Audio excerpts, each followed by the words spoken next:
I forgot to say, you know, this was like 3 years ago. You can see my other video I did. That's the only reason I do social media, is to warn people about this. I didn't know all the authorities are corrupt here in Stanford, Lincoln County. But I gotta go on the offense and do this. I'm a truck driver. I don't know what to do. So I guess I gotta warn everybody. My employer, or the people I partner with to be a truck driver, called me again. The store, a young lady called them a certain kind of whiskey. I'm not gonna give you the details so they don't know what to lie about next time.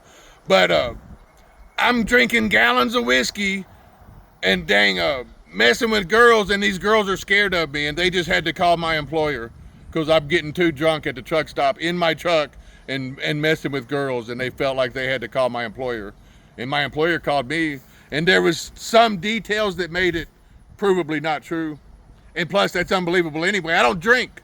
I used to try to drink a 12-pack every 2 or 3 months when I took off, and they're using that against me. They're like, oh, telling the police, he's drunk, he's on drugs, narcotics, and meth. We're scared. Daryl Day seen all the evidence. He knows it's all a lie. The police know it's a lie, but they can't do nothing. That's the mayor. Just because it's Black Lives Matter, I guess. Well, I have no choice but to go inform the regular people that are not corrupt politicians, because they're still calling my employer. They done vandalized all my equipment, tried to make me a bald street person in Wyoming with no generators and no food, no truck, no job, no nothing, is what they had planned for me. And only Jesus let me escape narrowly. I still got my hair. I'll say in the long video how I escaped. The totality of what they planned. My poor brother, he's a cuck. He's owned by them. He has to do what they say. It's pathetic. You think you know what a cuck is? I thought I did. I kind of thought it was fake. It's a real thing. There's dudes that are cucks. You don't even know what that means. He's got to do what they say. He is owned by them. Dude, he vandalized all my equipment, and I gave him everything he owns. New houses, mansions, in my opinion. I live in a dang truck, and they're buying mansions with my charity. New cars. They had 2 Camaro race cars off the showroom floor, a brand new truck, toys for everybody. His truck messed up, and this is after he screwed me over. I bought a camper, and I'm leaving. He's like, oh, my truck blew up. I need $10,000. This is after he screwed me over, and I'm leaving. On my way out the door, I still gave the cuck $10,000 so they didn't lose everything. So I wanted the best for these people. It's provable on paper. Daryl Day knows it. The police know it. I wanted the best for these people. I ain't a drug addict. I'm the one that gave them everything. How was I successful and dragged him along to be successful? And I'm on drugs, drinking gallons of whiskey Indian style, telling the kids nightmares about their granddaddy that we're waiting a day. That's why I was there waiting for the funeral.